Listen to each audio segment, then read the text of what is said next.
Welcome to the deep dive. Today we're really diving into a place that, well, everyone pictures as paradise, right? Okinawa. But we're aiming for more than just looking at, pretty beach photos. Exactly. This is about exploring, really digging into the unique islands, finding those standout spots and experiences, giving you a sense of how you could, maybe over a longer trip, properly immerse yourself. Get beyond the usual tourist trail. Right, because when you hear Okinawa, the immediate thoughts are that amazing warm weather, the white sand, the almost unreal blue water. It definitely has that world-class reputation, and for good reason. But what does a real deep dive show us? What's the actual adventure waiting there? Well, it shows the layers. I mean, yes, the beauty is undeniable. The climate's fantastic pretty much year-round. Yeah, I saw notes about March, April, October still being really warm. Absolutely. Peak temps often hitting, 20, 25 Celsius, sometimes even pushing 30. So beach season isn't just a tiny summer window. It's much broader. That makes a huge difference for planning. And the beaches themselves. It's not just one type of beach, is it? No, not at all. That's one of the key things. You got this whole spectrum. Completely natural stretches, artificial ones, some owned by resorts, others are designated citizens' beaches, even some right in urban areas. Okay, and how does that variety, actually change things for someone visiting? It changes quite a bit, actually. It really impacts accessibility, what facilities are there or aren't. Right. A stunning natural beach might be totally pristine, but, maybe no lifeguards, no toilets, no showers. You're on your own. Got it. Whereas the artificial or resort beaches, they usually have everything. Offer those jellyfish nets, which are important. Good point. And trained lifeguards on duty. So knowing the type helps you pick the right beach for, what you want that day. Safety, convenience, or pure nature. That's a really crucial distinction. Okay, let's start exploring then, focusing on the main island first. If you've got the time to really see the best, where do you even begin? Well, on the main island, an interesting one to start with maybe is Emerald Beach. Emerald Beach, okay. What's sort of unique is its location. It's actually inside Kawaguchi Park. Oh, where the big aquarium is. Exactly. The Chirami Aquarium, we'll definitely talk more about that. Yeah. So Emerald Beach is designed with convenience, accessible from Naha Airport by car or bus. It has good facilities, those jellyfish nets, lifeguards. It's beauty, but integrated with park infrastructure. So convenience right there with the view, that does sound practical, especially maybe early in a trip. Then there's Okuma Beach mentioned. What's the feel there? Okuma gives you that classic, sprawling, natural white sand vibe. It's about 1 kilometer long. Wow, 1 kilometer. Yeah, and while it's technically on resort grounds, it feels really pristine, very natural. The water clarity is noted as exceptional. It feels spacious, it's well managed. Really great for families, and apparently amazing sunsets, too. A long walk on white sand watching the sunset. Sounds pretty ideal. Definitely. Zampa Beach came up as being really popular. Why is that? Zampa Beach, it's in Yonatan Village, and it just hits all those tropical high notes, dazzling white sand, that deep cobalt blue water. The postcard look. Exactly. It feels like a quintessential tropical resort. But part of its popularity is also practical. There's a coral reef offshore. So it breaks the waves. Precisely. Keeps the waves calmer, which makes it genuinely fantastic for families. Plus, it offers a lot of activities. Snorkeling, sure, but also things like looking for bear fleas. Bear fleas? Yeah, it's a type of crustacean, apparently. And nature river trekking nearby, even seasonal parasailing if you want a thrill. Calm waves and parasailing. Interesting combo. What about Moon Beach?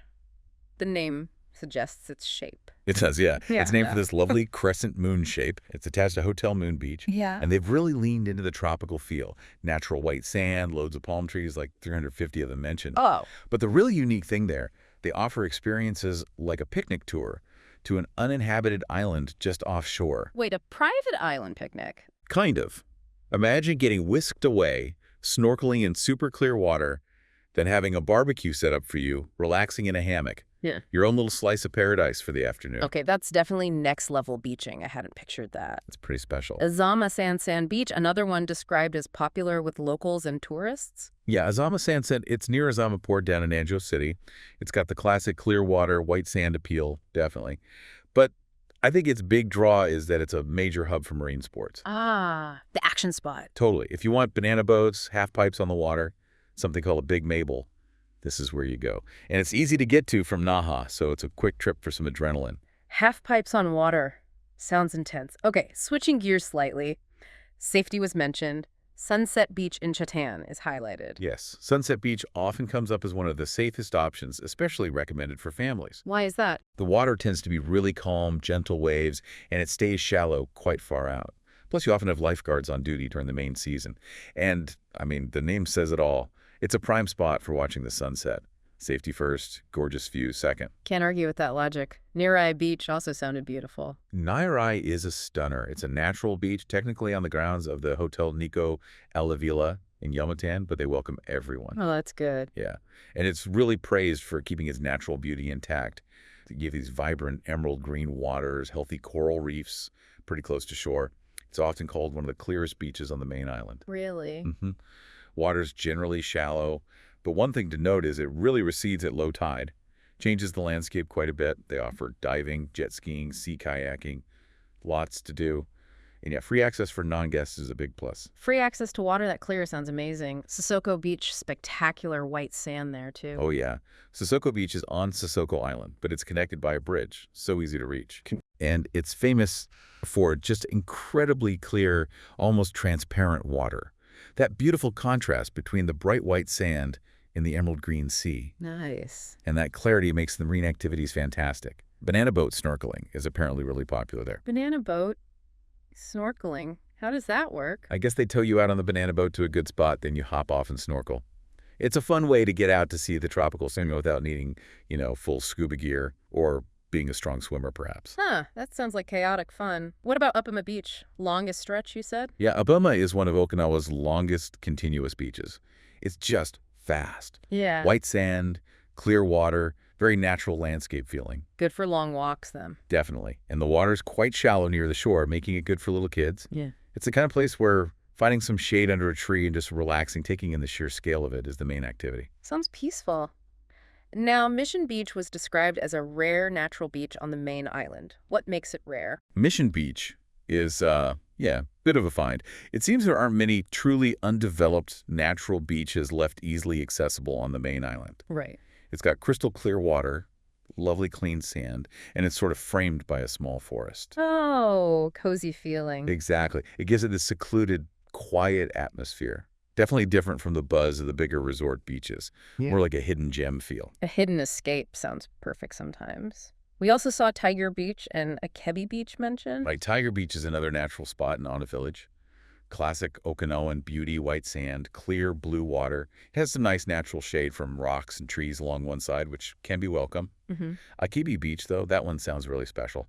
It's on Ike Island, and you get there via this underwater road, which is an experience in itself. Underwater road? Yeah, it's a causeway, but parts feel like you're driving through the sea. Yeah. And the beach itself, the water transparency is supposedly incredible. Like you can see the bottom clearly even way out. Wow. Expansive white sand, surprisingly good facilities for a natural beach, apparently. And because the water is so clear and full of tropical fish, people say it feels like swimming in a natural aquarium. Just amazing for snorkeling or even diving. Swimming in a natural aquarium. That's a description that sticks with you. Okay, and to round out the main island, there was 21st Century Forest Beach. Sounds modern. Yeah, the name is a bit different. It's in Nago City. It's less about, dramatic natural features and more of a beloved local spot. Community feel. Exactly. Clean water, the basic facilities you need. It's where locals gather for community events, barbecues, just a really relaxed place to hang out, especially popular for catching the sunset in a more low-key neighborhood kind of setting. Okay, so even just on the main island, there's this incredible range. Family resorts, hidden natural spots, local hangouts. Huge variety. But Okinawa is an archipelago, right? Lots of islands. Yeah. If you have the time and you start island hopping, where do the really unique shores start popping up? Oh, island hopping takes it to a whole other level. Yeah. That's where you find some truly distinctive Okinawan experiences. Furuzamami Beach on Zamami Island is a prime example. Zamami, okay. What's its thing? It's renowned for just incredibly clear, vibrant blue water. It's the destination for snorkeling and diving. Right. The coral reefs and the sheer abundance of tropical fish are amazing and very accessible right from the beach or with short kayak trips. And it's surprisingly easy to get to like a 50 to 70-minute high-speed ferry from Naha. That's not bad at all for getting to world-class snorkeling. Not at all. And it's worth noting they do have areas closed off for coral conservation, which is great to see. Shows they're serious about protecting it. You can even camp or rent cottages on Zamami if you want to stay longer and really soak it in. Zamami sounds like a must-do for anyone serious about underwater life. What about Miyakojima? Heard that name too. Ah, Miyakojima. That's home to Yonahamehama Beach. This beach is almost legendary. Legendary how? It stretches for 7 kilometers. Yeah, 7 kilometers of sand that is often claimed to be the whitest sand in the entire Pacific. The whitest sand. Wow. It's quite the claim, isn't it? And the water along this massive stretch stays shallow and incredibly transparent for a long way out. Plus, you get this amazing panoramic view across to Kurimajima Island, connected by this super long bridge, the Kurima Bridge. It's like 1690 meters long itself. Just the scale sounds incredible, and only 15 minutes from Miyako Airport. Yeah, very accessible once you're on Miyako. Yeah. 7 kilometers of pure white sand meeting turquoise water. Yeah. It's unique. Definitely putting that on the mental list. Ishigaki Island also has a sunset beach, different from the one in Chitan. Yes, Ishigata-Kojima Sunset Beach. This one offers a slightly different vibe. It's noted as a place where you can easily see fish, sometimes even squid, swimming really close to the shore. Oh, cool. Easy nature spotting. Exactly. Great for casual snorkeling right off the beach. They have facilities too, showers, toilets, changing rooms available for a small fee, plus places to rent gear or grab a bite nearby. So it balances that natural experience with convenience. About a 40-minute drive from the Shin Ishigaki Airport. Good mix. And Takatomi Island. That sounds like stepping back in time. Takatomi is really special. They've made a conscious effort to preserve the traditional Okinawan village scenery. You see the iconic red-tiled roofs, stone walls, and people even get around in carts pulled by water buffalo. Seriously? Ox carts? Yeah, it's quite something. And Kondoi Beach there is beautiful, wonderfully clear, calm water, very popular, especially with families. But the real magic might be just a 5-minute trip away at Kaiji Beach. For Kaiji Beach? Star sand. Star sand. Like actually star-shaped. Literally star-shaped. They're these tiny fossilized exoskeletons of minuscule marine organisms, foraminifera, and they are perfectly star-shaped. Kaiji Beach is famous for them.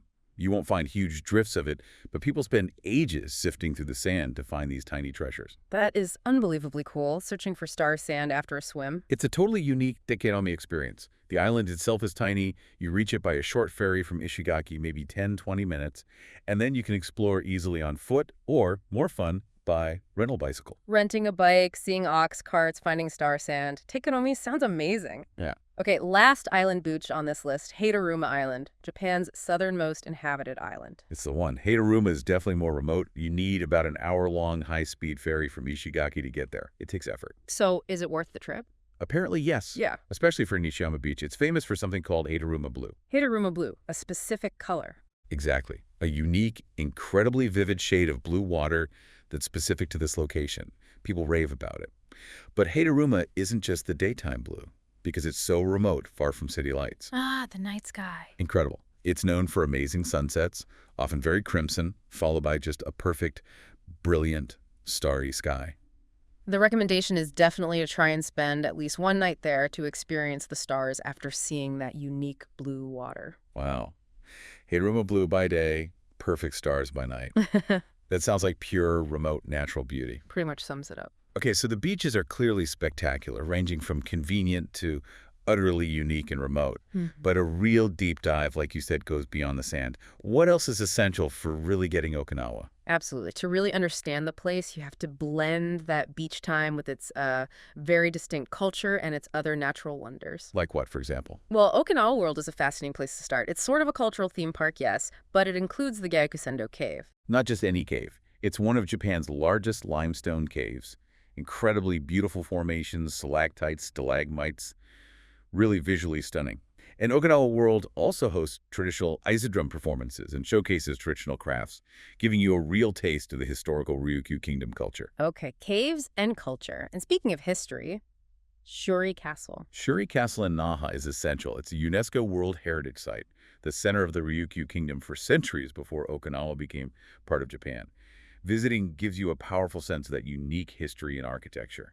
It's been damaged by fire recently, but restoration efforts are ongoing and parts are still accessible and hugely significant. Right. Understanding that Ryukyu history seems key. What about natural landscapes that aren't beaches? Cape Manzamo is a must-see. It's this dramatic cliff formation, looks a bit like an elephant's trunk, with stunning views over the East China Sea. Oh, I think I've seen pictures of that. Probably. It's iconic. There are sea caves below, and apparently at low tide, a tidal pool emerges that experienced scuba divers can explore. Then up north, you have Yambro National Park. Yumbaru. Yeah, it covers a large area of subtropical forest. It's often described as magical, very lush, ancient feeling. It's a protected area, highlighting Okinawa's unique biodiversity and commitment to conservation.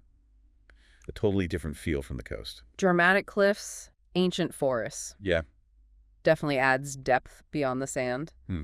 And marine life, you mentioned the aquarium, Turami. Yes. Turami Aquarium, inside Kaiohaku Park near Emerald Beach, is genuinely world-class. It's famous for its massive Kuroshio sea tank. The one with the whale sharks. That's the one.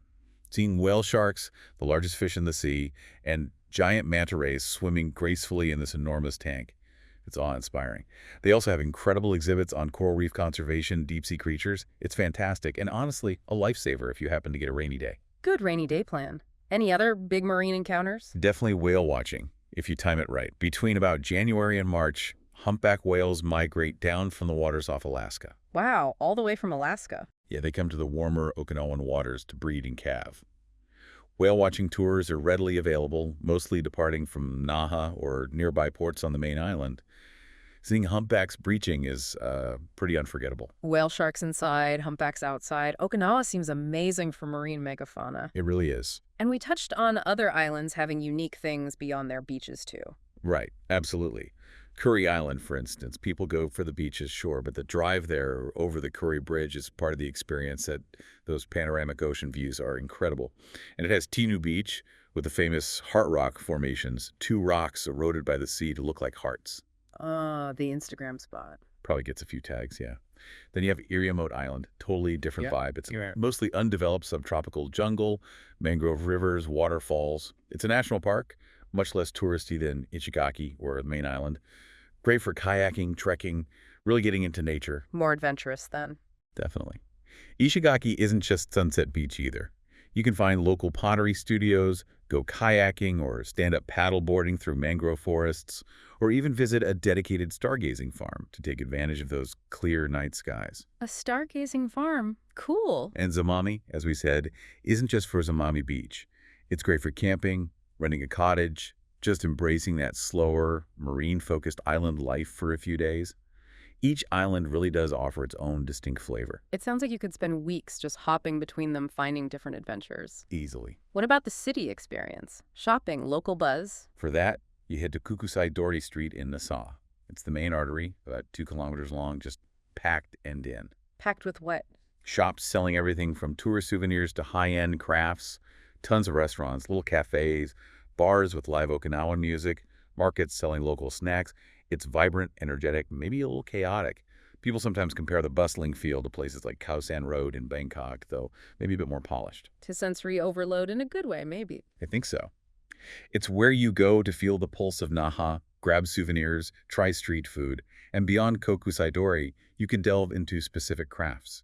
Like Ryukyu glass, known for its unique bubbly texture and often vibrant colors. You can visit the Ryukyu glass village south of Naha to see artisans' work, or even try making some yourself. Oh, trying it yourself sounds fun. Or learn about awamori, Okinawa's traditional distilled spirit, usually made from long-grain rice. Places like the Zuzan Distillery offer tours and tastings. It's another unique piece of the culture. Glass blowing and awamori tasting adds another dimension. Okay, let's get to my favorite topic. The food. Okinawa's food scene is distinct, right? Not just standard Japanese. Oh, completely distinct. Okinawan cuisine, sometimes called Ryukyuan cuisine, has its own unique history, ingredients, influences. It's a fascinating blend. Definitely something you need to actively explore when you're there. So what are the absolute must-try dishes that kept coming up? Okay, so number one is probably Okinawa soba. But importantly, it's not buckwheat soba like mainland Japan. Right, different noodle. Yeah, these are thicker wheat-based noodles, more like udon in texture sometimes, served in a light, often pork and bonito-based broth, and typically topped with stewed pork belly or spare ribs. That topping is called soki, so look for soki soba. Soki soba, got it. What else? Goya champuro, This may be the iconic Okinawan home-style dish. Koya, that's the bitter melon. That's the one. It's a stir-fry. Shampuru means something mixed, usually bitter melon, tofu, egg, and often pork, or famously spam. Spam! Really? Yes, spam is surprisingly popular in Okinawan cooking, a legacy of the post-war U.S. presence. But Goya champuru is delicious. The bitterness of the Goya is key, balanced by the other ingredients. You have to try it. Okay, I'm intrigued by bitter melon stir fry. What about that pork belly you mentioned? Ah, refute. That's the slow-braised pork belly, simmered in soy sauce and brown sugar until it's incredibly tender, melts in your mouth. Pure comfort food, a real staple. Sounds amazing. Any other big ones? Taco rice. This is uniquely Okinawan. It's exactly what it sounds like. Yeah. Taco seasoned ground beef, served over a bed of white rice, usually topped with shredded lettuce, cheese, tomato, and often salsa. Like a deconstructed taco bowl. Pretty much. It was supposedly invented for the U.S. military personnel stationed there, but it's been totally embraced locally. You'll find it everywhere, from fast food joints to cafes. Also, if you make it to Ishigaki, Ishigaki beef is highly prized, like a regional brand of Wagyu. Good to know. And I saw something about sea grapes. Umibudo. Yes, they're a type of seaweed, but they look like tiny bunches of green grapes. Okay. And when you eat them, the little spheres pop in your mouth, like vegetarian caviar, sort of. They have a fresh, slightly salty ocean flavor, usually served simply with a light vinegar dipping sauce. A really unique texture and taste. Sea grapes. Definitely trying those. What Okay. about snacks or sweets? For sweets, you have to try sada andagi. They're basically Okinawan donuts, dense, ball-shaped, deep-fried. Very satisfying, not overly sweet. Donuts. Always good. Then there's chinsuko. These are small, shortbread-like cookies. Traditionally made with lard, which gives them a distinct texture, though recipes vary now. They come in tons of flavors: plain, brown sugar, salt, chocolate, sweet potato, and they're the classic Okinawan souvenir snack. You'll see boxes everywhere. Chinsuko cookies. Got it. Any local ice cream? Blue Seal Ice Cream. It's an Okinawan institution, started out serving American military bases, but now beloved by everyone. They have standard flavors, but are known for unique Okinawan ones like biniimo, purple sweet potato, shikawasa sorbet, salt cookies, definitely worth seeking out. Purple sweet potato ice cream. Interesting. And don't forget Okinawan pineapples. They're famous for being exceptionally sweet and juicy, less acidic than many others. Peak season is summer, but you can find pineapple products year-round. Fresh pineapple is always a win. Any unique drinks or other little bites worth looking for? For drinks, shikawasa juice is everywhere. It's made from a small, green Okinawan citrus fruit related to limes and lemons. It's incredibly tart and refreshing, great on its own or mixed with water or soda. Shikuwasa. It sounds like a good thirst quencher. Definitely. Other interesting bites. You might see mimiga on menus. It's thinly sliced, boiled or steamed pig's ear, often served vinegared or with peanut sauce. It has a crunchy, cartilaginous texture. Adventurous. Maybe. Also, Nijin shirishiri sounds fancy, but it's a simple, delicious home-style dish of shredded carrots, stir-fried with egg, sometimes tuna or pork. Surprisingly tasty. And yes, spam makes another appearance in spam onigiri rice balls wrapped in seaweed with a slice of fried spam inside. Super common convenience store snack. Spam onigiri. Wow. Okay, where do you find all this amazing food? Everywhere, really. Restaurants and cafes obviously specialize in Okinawan cuisine. Kokusaidori Street in Naha has countless options.